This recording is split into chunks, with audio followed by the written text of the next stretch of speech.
Othi ke ku part 2 ngifisa sibheke sonke emakhaya sihlala kuwo ngoba kubalule enganeni zenu anibona abanye abantu abanalo ithonga elikhulumayo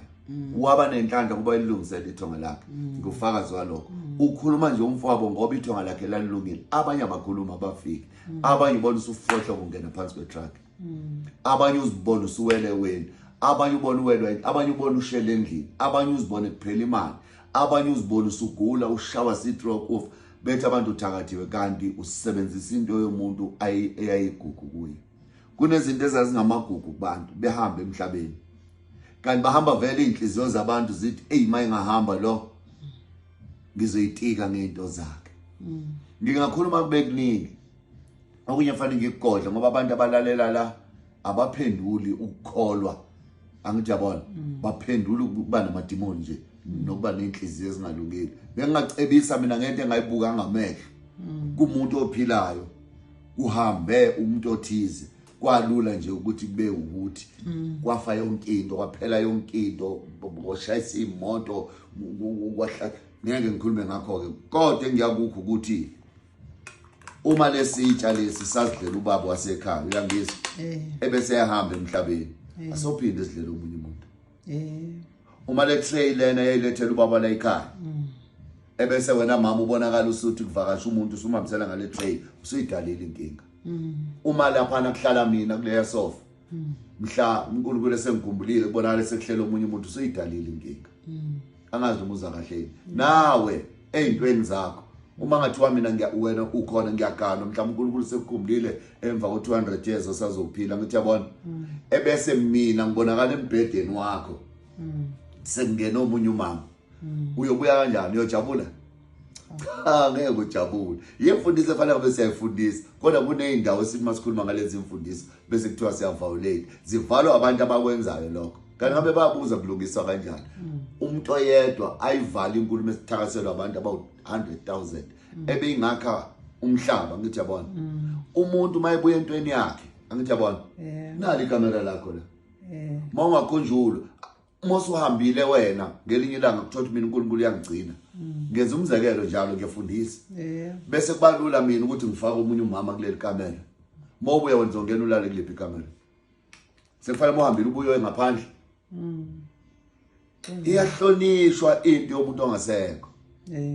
iyagcina into engasekho ngisho imoto yakhe ngisho imoto yakhe uma kunabafana bale iyacelwa kuphaphathwe kulindwe kuze kube nephupho elibonisayo ukuthi uyavuma lo muntu kwesisathaza ukukhuluma hayi uyahamba namhlanje ngeviki elizayo ayihambi kanjalo uyakuthatha kufake phansi kwetrack manje abantu baye bethi hayi ingoba ubeyithanda umnikazi wayo washo cha ulaka lwakho mayibuye entweni yakhe ebonisa isebenziseka ngendlela engafanele ngiyabasaba labantu uzobabona ekseni njalo upolish imoto yakhe ilanga lonke ngisho ngenhliziyo ngithi mhla wahamba lo emhlabeni fanele bazi leyo moto fanele bayibeke izigugu elidliwe lelo ihleli ngoba uzoyisebenzisa uzongena enkingeni ngoba ngeke balitshali lo lithande lalitshalwa uye we abantu abalitshali uthando lalitshalwa abantu ezintweni zabo abalitshali mina isicathulo sami ngiyaqokelana nomunye wamadodana ama ngithi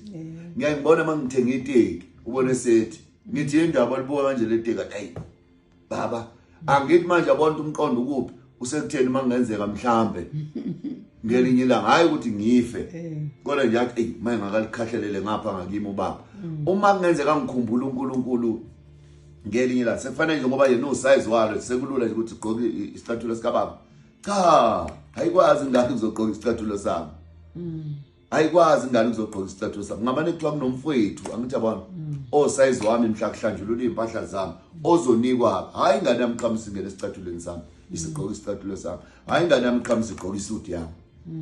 angana makuyezakala yini kodwa ke kwabanye akungeni futhi ngeke kungene ngoba asebekwenzile iminyaka angeke bathi siyabonga sasifunda silungisa kanjani bazothi yaphetha lo madala ayikho leyo nto udukisa abantu angithi sebegaxele kuyo le nto vele mhlawumbe babuswa umoya othize vele ufuna kube njalo khona umhlaba uzomosheka ngithi yabona iyahlonishwa into yomuntu iyahlonishwa into yomuntu kusukela ikhaya ukungena esangweni umthetho womuntu kade ushaya uyagcina awufiki nje wena ngoba sekungene wena bese ushintsha ngendlela yakhe embi kodwa bengekho ke kulokho bengikhulumela kuphi insizwa ngendaba yenkomo ukuthi ngayibonela ngamehlo mina umlomo ungaka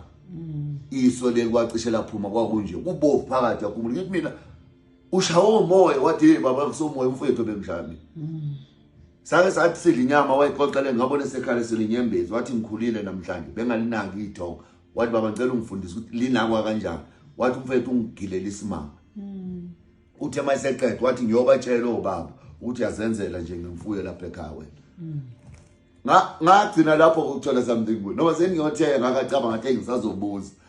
uyabuza uvela ukhiphe ingoma esibayeni awuvela ukhiphe nje kuphela ngoba uthi kuningi khona ngishisaka lempuphu maye u2 ili extra ubone ukuthi kunomuntu ohluphekile lapha awuvela uthathe nje wena bengicela nina bakobani mawukholelwa kukho kodwa noma bekuthiwa umzalwane iChristian awuvela uthathe nje uphane ngento kakhulu maye ukudla uyakhuluma hawu Nkosi yami ngiyacela in the name of Jesus angithi yabona mawukholelwa kuye kunomuntu ohluphekile ngicela ukuthi asuthe mawukholelwa edlozini ukholelwa edlozini ubika kubantu abadala